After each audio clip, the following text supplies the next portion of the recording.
Hello and welcome to another episode of Hospitality MD. My name is Greg Fergoso. Joining me as always is Kyle Allison. Kyle, how you doing today? Always good, Greg. Always good. Good, good. I'm doing good as well. I'm very excited for today's episode. Do you know why?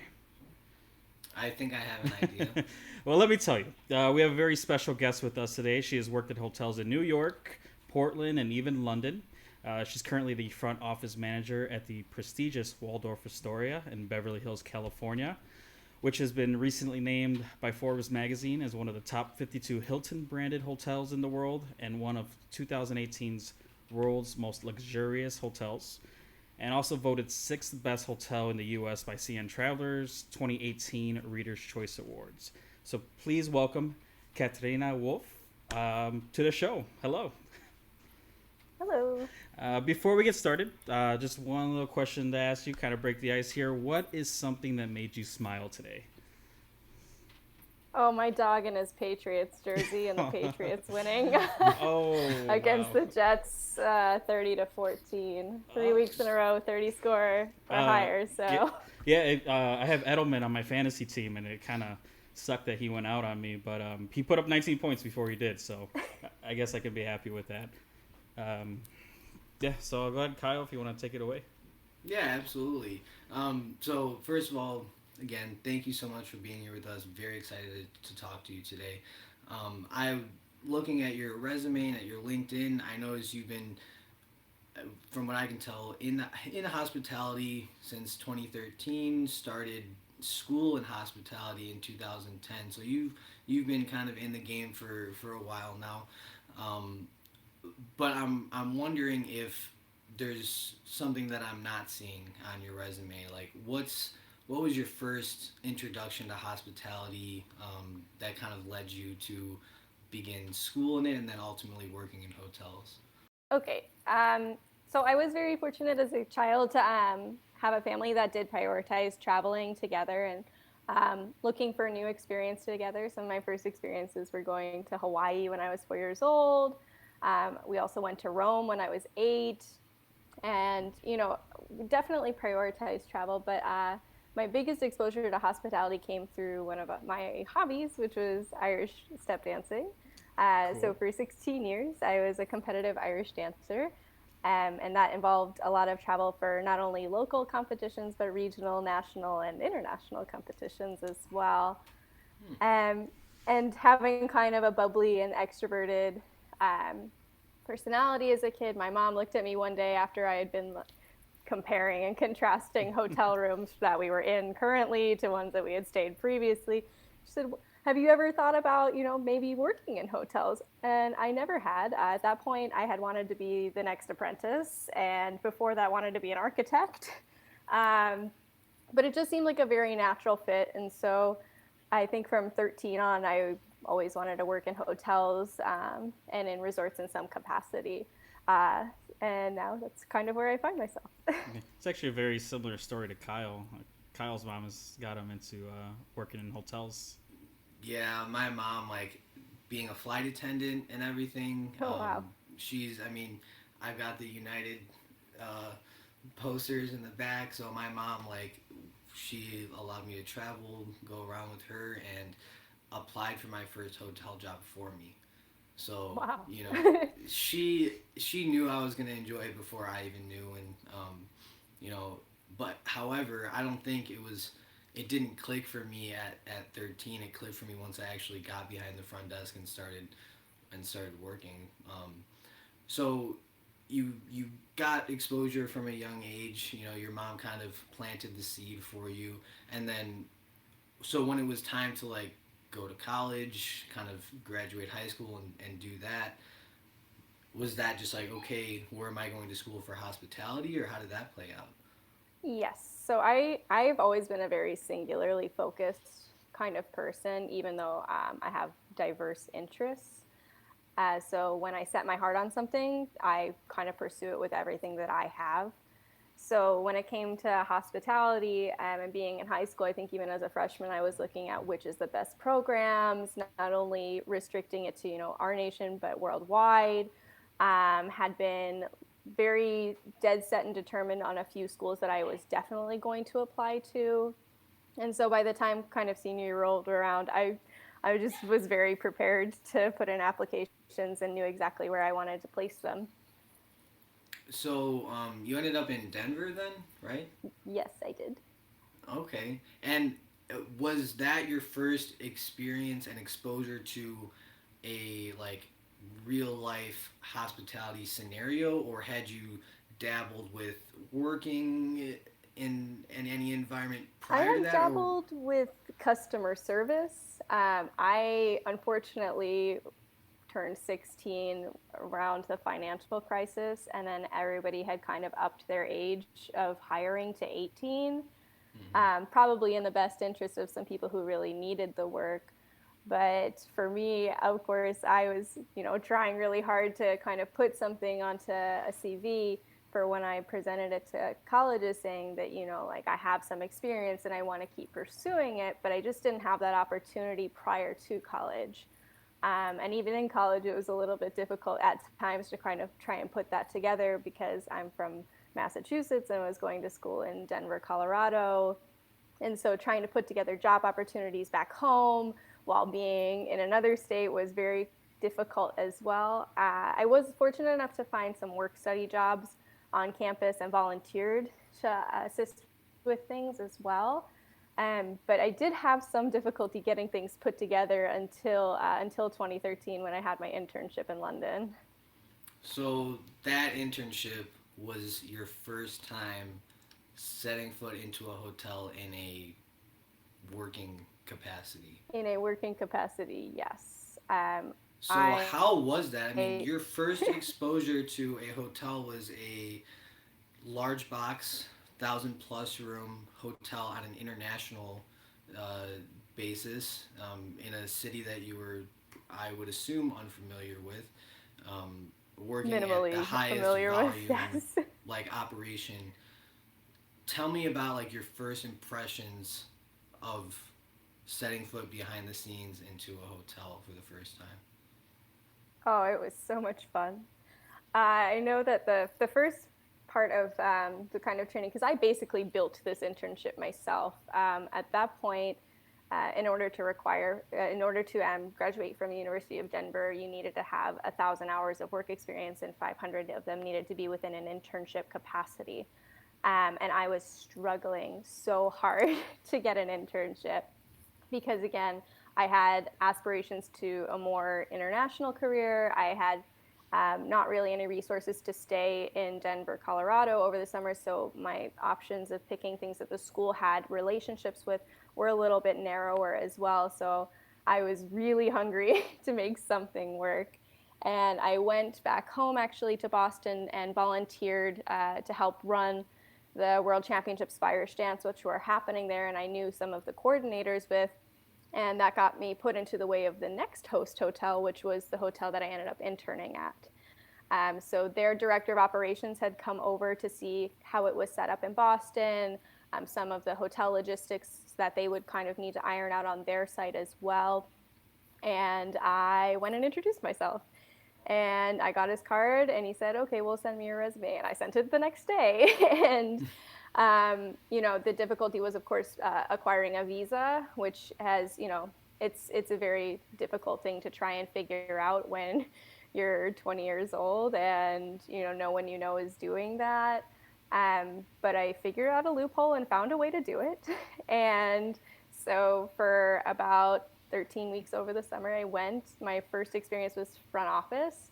And I always thought like I would be good at the front office. And of course, learning some of the technicalities of it did come actually pretty easily, even though God bless everyone in Hilton with OnQ. It's a little more challenging Ain't that the truth? than a lot of the other property management systems. But came very naturally, progressed through food and beverage. I actually did participate in some of their meetings that were planning for the next year's World Championships, did some social media for them as well. I really kind of was able to build out the structure that I wanted, and it was just so much fun, you know. And I was the only one who was able to figure that out in my class. And I was really proud of the fact that I was able to take something that I think everybody thought, oh God, how is she going to make this work? And made it work, and made it really work for me, because it was such a great experience. Difficult, yes. Impossible, no. And definitely very rewarding. I still have a lot of the same friendships and some mentorships from that property as well, which I've carried out throughout my career, and I always have somebody I can go to. The person who trained me at the front desk as well, I still go to him with questions sometimes. So yeah, no, it was a really rewarding kind of experience that I built from the ground myself, and I think that's why I have so much pride in that. And I think that's what distinguishes it on a resume as well. When I was starting to apply for post-collegiate careers and opportunities, was the fact that I made something happen myself. I didn't have the benefit of being at a career fair and finding somewhere that I could easily get to, and everything kind of came from my own two hands. Okay. So front office, then, safe to say that was your favorite department that you were exposed to? That one and the duty manager position.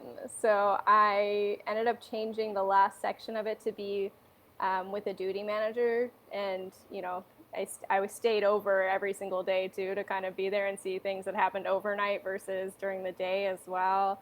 But no, I think that one was my favorite one, was just seeing the complexity of how everything kind of interacts, and especially when you go into an overnight situation where you are the person who makes the decisions, and you are the Mm-hmm. one who has to solve the problems.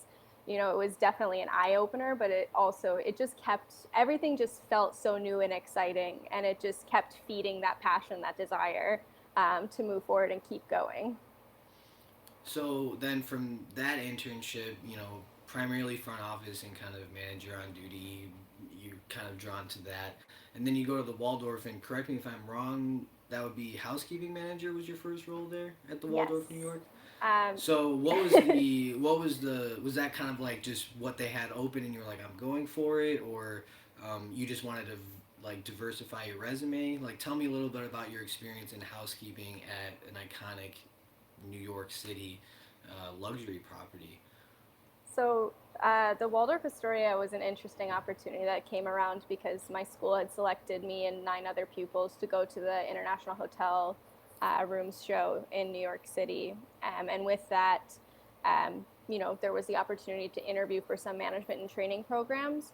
The Waldorf Astoria New York has its own training program, its own kind of management development program, if you will, which I applied to, and a week later got confirmation that I had, been accepted to, and I put aside everything else and I said, that's it, because when you have the opportunity to go work at the greatest of them all, you do it.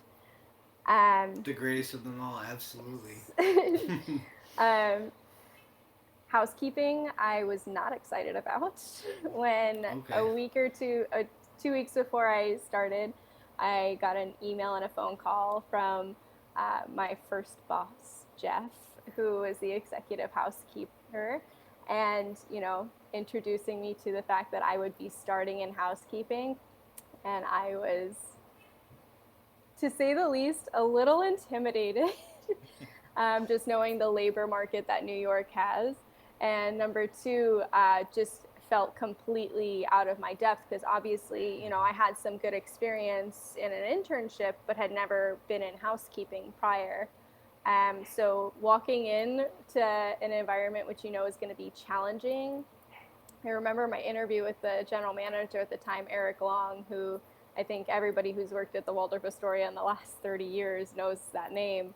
Um, but he said, this isn't a program where we hold your hand, where somebody's going to be there to answer all your questions. This is a program where we expect you to work hard, and it's going to be difficult, and we don't want to take in people who are not going to understand that.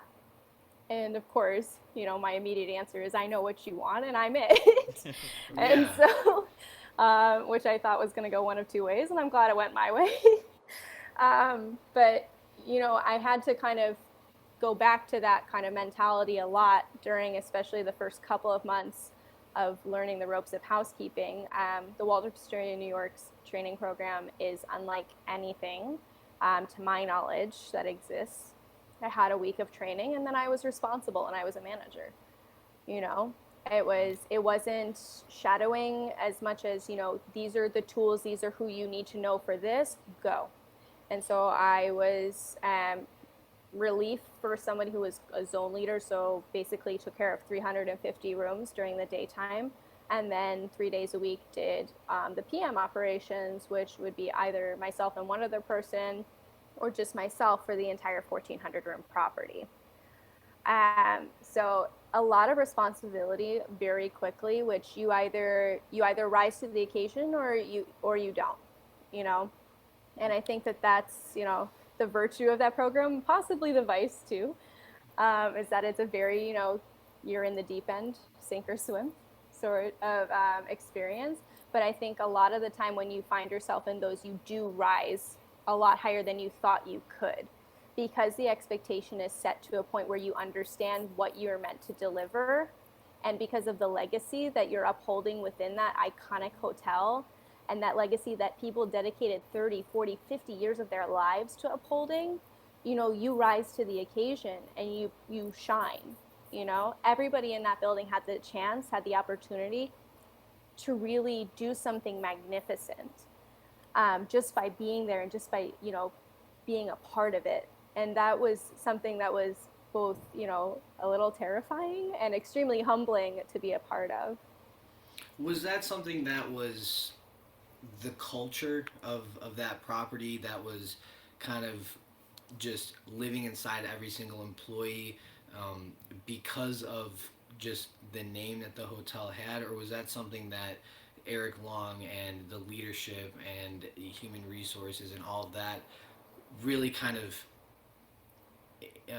ingrained into everybody who walked in the doors, that you have a duty and a responsibility to maintaining the guest expectation and the expectation of this city and kind of that hotel's role in New York and beyond that? I think it's got to be both. Obviously, you're walking to an iconic property that opened, in the 1800s and then reopened in its current location in the 30s. The firsts that happened there. The first hotel to abolish separate entrances for men and women, the first hotel to do in-room dining, first hotel to have air conditioning. All of these things, the first, they're the people who push the edge of the envelope consistently and every day. They're the ones who want it to be better. Even if you have a great process, it could be better. How can we do it? How can we make it better? And I think that was an expectation of upholding a legacy as well as leadership. We had Eric Long, who obviously, was an extreme part of that legacy. And then, of course, during my time, we had different general managers, the last of which, Mr. Michael Hoffman, was, instrumental in continuing as well. And I think that culture was just pervasive, that this is a place that you have pride. This is a place that, you, no matter what's going on outside, you work here, you were chosen to be here, and that means something. And sometimes it's confusing because, on days where you're feeling like you're doing terrible and, nothing is going right or going to plan, and you're going, why am I here? It's a centering fact as well as, a harrowing one where, why am I here? What am I doing? And also, how did I get here? And why was I selected? What should I see in myself that others saw in me that brought me here as well, I think is a very big part of that. The culture of the property too was a lot about learning and development. Everybody's succession was planned out very thoroughly. And to my knowledge, I think they had monthly meetings on planning succession and who would move where, when, all with the goal of getting you the most out of a role or an experience. I think you touched on something pretty big, especially for us who work in hotels, specifically operations, which is when you're kind of put in a position where you have to operate at the highest level, and there's no such thing as a bad day, at least not on the outside that you can project, self-doubt, kind of maybe anxiety, and um, that pressure can start to sink in on you, and it can start to get very real very fast. How do you combat that on a day-to-day basis, and how do you encourage your team to combat those same feelings as well? Because I don't think there's not a single person who's clocked in or walked through the door of the hotel and just thought, oh my God, I don't know if I can do another day of this, because the expectation is Yes. that high. I think everybody has those days, regardless of the expectation that's set out from a property. I think, especially, when I was starting this job, I was just turning 22, and obviously, you're an adult, but you don't really know who you are in the context of an adult space. Exiting college and coming into a workplace is a confusing thing. And trying to grapple with, now I'm trying to find an apartment in New York, and now I'm trying to do this. And also, I have a really big union problem that I just found myself in the middle of that I didn't know that had happened. You They know, don't tell you about that, do they? oh, the amount of things that got sprung on you that you were like, oh, wow, okay. um, these are all things that I think everybody has. And on top of that, too, any family things going on. I mean, a lot of people walk in the door and it's not their only concern, you know? And I think for a long time, people have just, tried to kind of stuff everything outside that's going on in order, to keep going in a career. But a lot of times I find personally that until I'm able to acknowledge the picture as a whole, it's usually not going to work out for me very well. There were plenty of times where I'd be upset or frustrated, and not because of necessarily things I was doing wrong, but things that just weren't going right. So I mean, I have team members every day who, something's going on at home, something happened that, obviously I'm not privy to, and I have, no business being privy to, but, you can tell that something's up. And I think the biggest thing that I strive for myself, as well as, for the other people, take the 30 seconds, take the half a minute to just refocus back on, what we're here in the moment for, and letting the rest of it go, and sometimes it takes more than 30 seconds. Maybe you need 10 minutes to go outside, walk around the building once, come back in, and just let it out. A lot of times, sometimes guest interactions can be really challenging too. And, everything you did was just not enough. And, of course, guests are, what drive the business, but also can be a little bit difficult to handle on a personal level when maybe you're not all there, or even if you are all there, it can be difficult too. So, especially when things are going on outside, I tell all of my team members, just take the 30 seconds longer to make sure what you're doing right now comes out right. Because the last thing you want to do is end up having a conversation with somebody because something's going on outside and they just didn't take the time to make sure what they were doing in that moment happened correctly. You don't want to add to somebody's stress or struggles. You want to try and detract from it. My door is always open. My team members know that while I can be difficult and expect a lot from them, that more than anything, I'm in their corner for them. I'm the one that will wipe the sweat. I will be the one to cheer them on. And if they didn't know that, they wouldn't feel comfortable coming to me and, telling me a little bit about what's going on. And then how would I ever know, and how would I ever, try and advise them or see if there's a way we can work around a situation too, illness, family things, like there's a lot of things that go on a day-to-day basis that we just don't know and we're not privy to. And I think that more than anything is just taking that 20 seconds, 30 seconds. Make sure that, you're breathing through it, that you're refocusing on what is here right in front of you right now. There are a lot of days that I think everybody wants to walk out, because they're tired of being the punching bag, or, maybe we should all get punching bags in our offices. We actually It had might one be in ours great for a while. stress relief. but, just again, it always comes down to the intentionality of what we're doing, and that we're doing things fully with our full selves. If we can't give more than what we have. So ultimately, if you're not 100%, you're not going to be able to give 100%. And recognizing that, understanding that, everybody has bad days, everybody has bad months, years sometimes, things happen and things spiral out of control, but that doesn't mean that you can't give what your best is in that moment, and recognizing that your best doesn't always meet the standard of what your overall best is, but still being okay with that on a human level, I think is the most important thing on those days where you're just ready to walk. Absolutely. Have you found that not only with yourself, maybe with your team, that just getting out there and giving your all to the guests and immersing yourself in the essence of hospitality can fuel you and can kind of block out, at least temporarily, what's going on in your personal life or all the pressures that are kind of weighing down on you? Is hospitality a remedy to stress and to life and just to the burden of just shit that happens?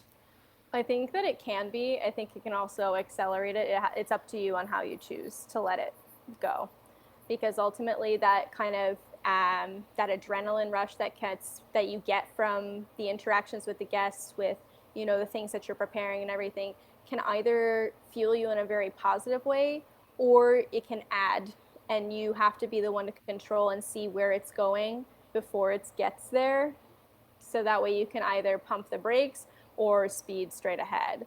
I know for me, sometimes I have a tendency to, go all in for everything, and then it gets to be a little overwhelming. But honestly, it can be a haven from what you're experiencing outside of work too. I mean, it's kind of like you put whatever's going on outside in the box, and the box goes in the closet for while you're at work, you know? And I think some people will say, oh, well, isn't that just putting on a mask? Isn't that, just kind of faking it, whatever? Faking it till you make it does work. It doesn't work the best. Sometimes you do have to go back and unpack the box of whatever's going on and figure it out. But when you're in that moment, when you're in the situation and you're still looking to perform at a high level, that can be a very useful tool in your toolbox to, coping with a short-term stressor. If it's a long-term stressor, there's really no avoiding having your box unpacked and being there with everything kind of out. But still, you're doing your best and striving your best is the most important thing. And having pride in the work that you put out will always make whatever you come back to feel better. Absolutely. Well said. So right now in your roles that you've had and in your current role, you do a lot of kind of, not maybe you still obviously take care of the guests, but you do a lot of with your team and with those around you. Um, I don't want to underplay or undervalue the experience you had volunteering in India. Mm-hmm. Um, I believe one of your description for that was, let me see. I'm gonna pull it up right now. I don't want to to butcher it. Here, I have it here. So yeah, go ahead, Greg. It's aided the poor with Mother Teresa's missionaries of charity in Kolkata, India, at one of their homes for the dying, assisted in giving people not only medical aid but caregiving, and uplifted them by affirming their human dignity for the month of June 2011. Uplifting them and affirming their human dignity of people who are dying. Yes. Okay, so that's pretty heavy. I I mean, know, we got to work on the transition into that one. I don't know if there is a good one, though. well, I think you were able to do that, Yes. and does that make everything else that you deal with easier? Does that make the guest yelling at you or yelling at your team member because they couldn't get checked in at 6:30 in the morning, coming out of the sold out night, or you know uh, only having one slipper in the room, something like that.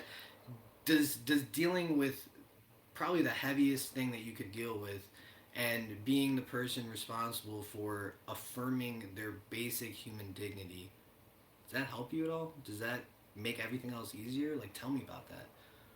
There are a couple of things that, working in a place with abject poverty really bring you. And the first and foremost is a perspective that's greater than what you walked in with, you know? Um, that perspective sometimes lends me to go, looking at luxury hospitality specifically and saying, is there a need for this in some regard? When you have you have children who are super gluing bottle caps onto water bottles in India and selling them because they have no other form of income, it does really force you to think, is this a necessary thing? Is this actually, responsible to be perpetuating in some ways? Um, and while, it does seem a little bit at odds, I would say that yes, it does. Every single person is worth something, inherently. Not because of what they built, not because of where they come from. Who they are is why they matter, you know? And when you're working in a situation, obviously, I was working in a home for the dying. These are people who are on the streets. They are completely abandoned, and their dignity has been, you know, made to shame. And that's a terrible thing to watch, you know?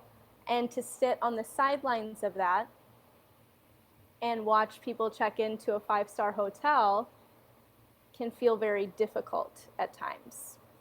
But the fact of the matter is, and if you look at, any of the words of Mother Teresa, who I feel very connected to, partially due to, of course, that experience in Calcutta, it's about doing small things with great love, and that you may be a drop in the ocean, but the ocean would be less because of that drop missing. So when I look at hospitality as a means of affirming people that their existence matters, it still holds true. It's the same sort of work. Is it, scrubbing out, laundry from, a room full of beds where people, are waiting to die? No, it's not. It's much easier than that, you Sure. know. But a lot of people and a lot of times they're traveling for reasons that are unbeknownst to you, and who they are, what they've built, could be two separate things completely. We're fortunate to have a really extensive, guest list of, a veritable who's who of the world. But their worth is not determined by who the world has made them. It's by who they are just being them. And I think that that's what I've always tried to recognize in people, in children too, when they're traveling as well. Children, I think, sometimes get overlooked the most, but can be, one of the most special relationships that you build with a guest is through their children as well. Each person is equal in dignity and in value, no matter, if you're spending, $700 on your room or you're spending $25,000 to be in the presidential suite. You are of equal value, and you deserve to be treated in that way. When I look at hospitality, when I, have guests over myself, my goal is to treat them with the love that I have in my heart and acknowledge that they are worth something too. And I think that's where I connect very easily with people, is the fact that I recognize that, my worth and your worth are equal. And that puts anybody, any head of state, anybody on the same playing field as any other person. The homeless person on the street corner is of equal value to the person checking into the 5-star hotel. And knowing that and having that base knowledge and trying to affirm someone's dignity throughout anybody's work, I think is the most important undertaking anybody can have in any career. I've been able to find joy in doing it through hotels, and a lot of people find it in activism and in a bunch of different capacities. Lawyers, human rights attorneys. There are people who find ways to affirm another person's existence in the world. And I think that, hospitality has a power and a way of doing that that's unlike anyone else, because we're here for your memories. We're here to facilitate that growth, that connection to the people around you, to the surroundings that you're in, but also to yourself. And, whatever you're going through, whatever's happening, when you check into, the hotels that I work at, my goal is to make sure that you feel like you're the president. you know, you feel like you're the one who's staying in the best suite, no matter what, and I think that should be everybody's goal, is to make the people around them feel their worth, you know, even sometimes if you don't feel it for yourself, to help someone feel their worth, I think is a very, it's a lofty goal, obviously, and it's probably not the whole goal of the hospitality industry. But when I look at both, the founder of Hilton's vision, as well as our current CEO, Chris Nassetta, I feel like that really is the vein that runs through it all. Is that affirming of human dignity and value, despite, regardless of whatever has been built around them or whatever the world has created that person to be. So, you danced for a long time. Do you think that has something to do with it? I mean, uh, somebody to be able to sit back and enjoy a performance and to kind of feel that energy and to just be a part of that experience of that culture and witnessing that. To me, that would be affirming their human dignity. Is that something that you realized that you were doing when you were a child and you were dancing? Is that something that didn't occur to you until you had to do that in India? Or is that something that you just, for as long as you can remember, it just was a part of you? I think that I've always had a talent and a skill with people, especially one on one, but in groups too. Where I connect with people, and even if they can't see it in themselves, I see the good in them. And I think that's what everybody should try and do. It's difficult sometimes, obviously. With somebody shouting about their room not being ready, it can be difficult to acknowledge their value and their virtue as well. But I think that, I think also partially being, raised with Catholicism too, it was always in my best interest to acknowledge the value of others as well. And that, you exist as part of a body, as part of a community. However big the scale of the community that you want to, draw is up to you, of course. But I really do think that, ever since I was little, I've always wanted to help people. I've always wanted to be helpful to people. And I've always had a very natural ease in connecting with people. And so I think it's just kind of a continuity within me. I think a lot of people discover continuities within themselves, though, and that's not something I would have, figured maybe 10 years ago is what I was doing. But when you have the revelation, or the personal revelation of seeing, what impact you make now or what impact you hope to make, you do see the threads within your own tapestry of your life, that you've woven yourself. And hopefully you keep weaving with it.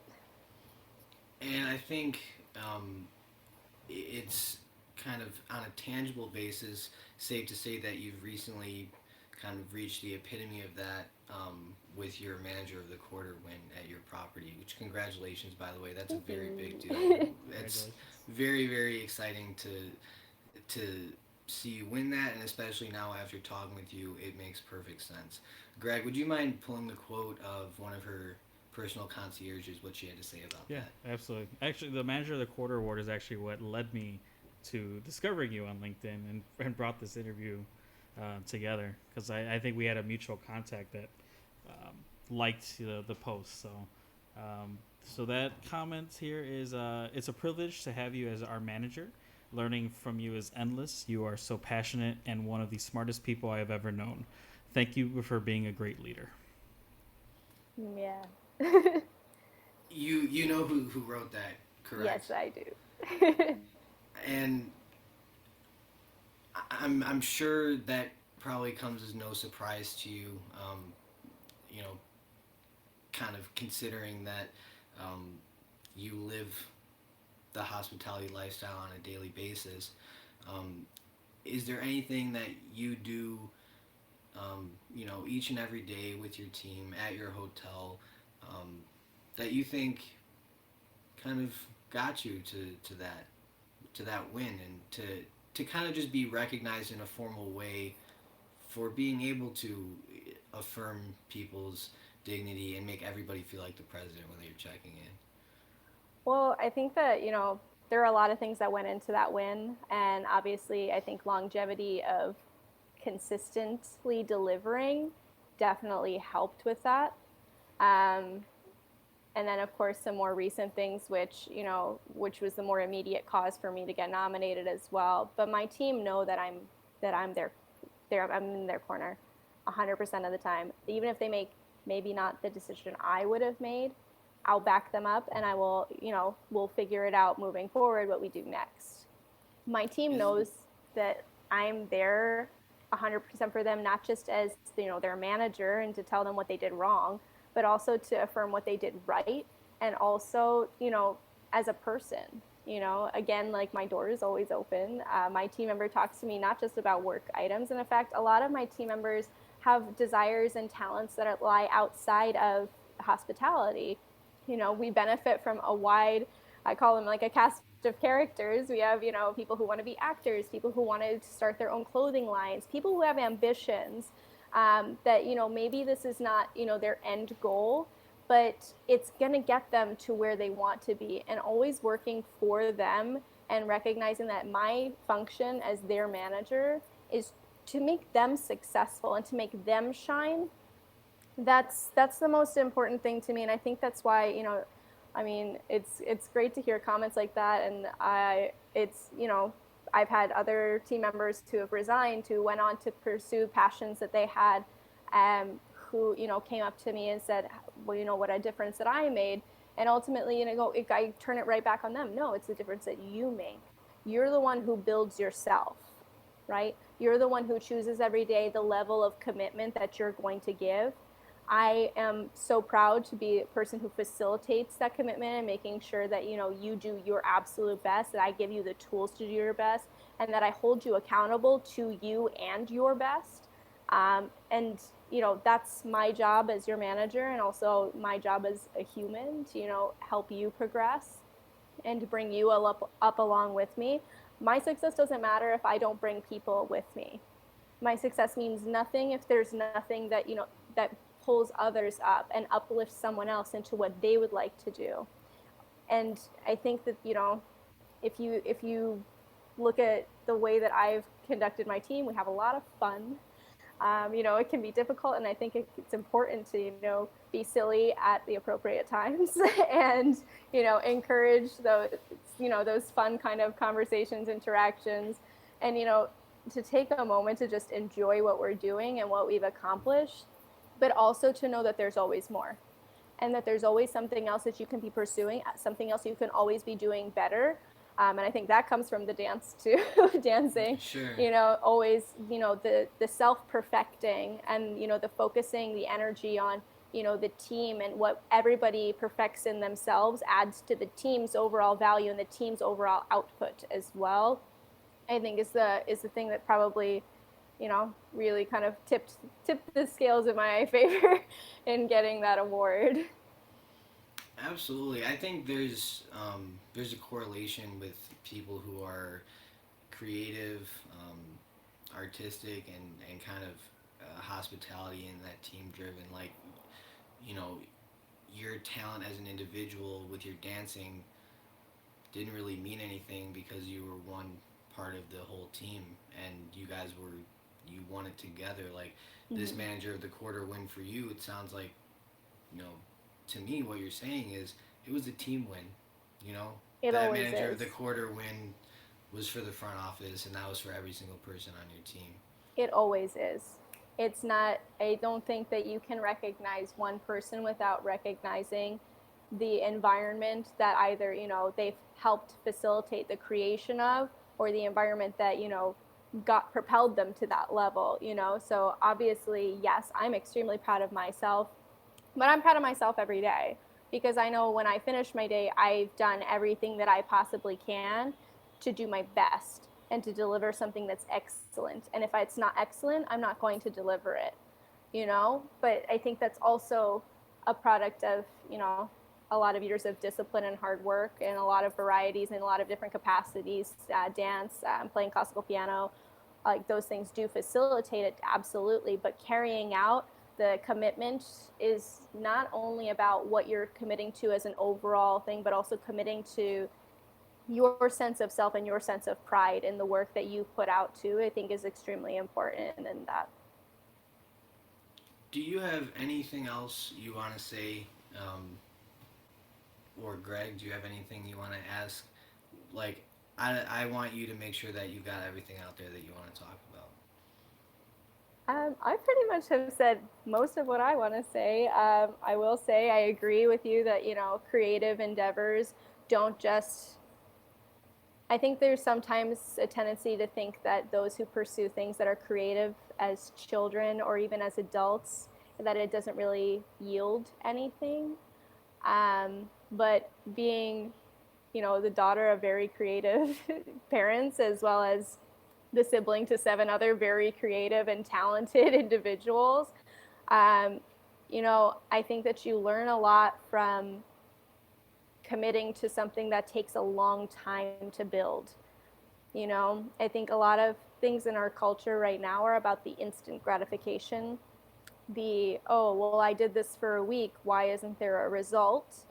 I didn't win this award for 2 years since I've, been at this property.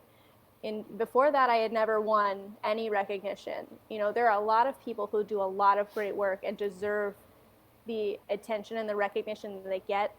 And I think a lot of people's tendency is to go, well, I deserved it too, or I worked really hard too.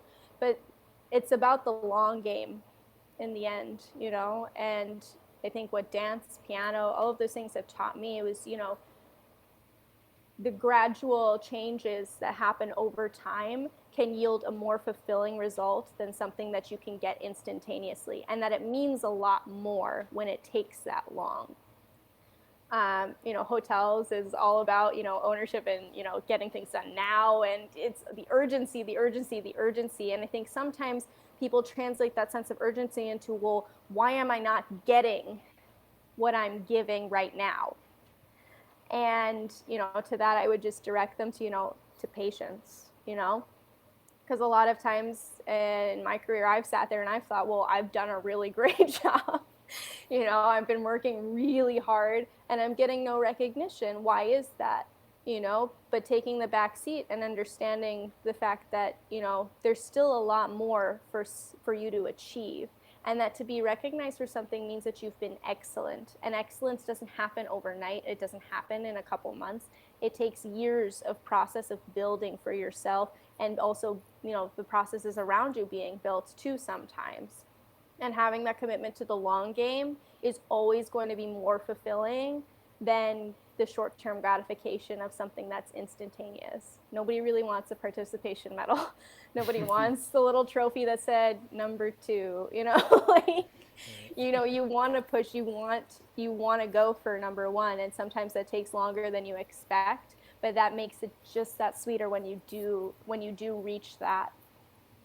So yes, I think that, we need to recognize that we're in a world that needs to slow down just a little bit, not be any less ambitious, not be any less hardworking or detail-oriented, but to understand that the fruits of labor don't happen. Some trees don't bear fruit every year.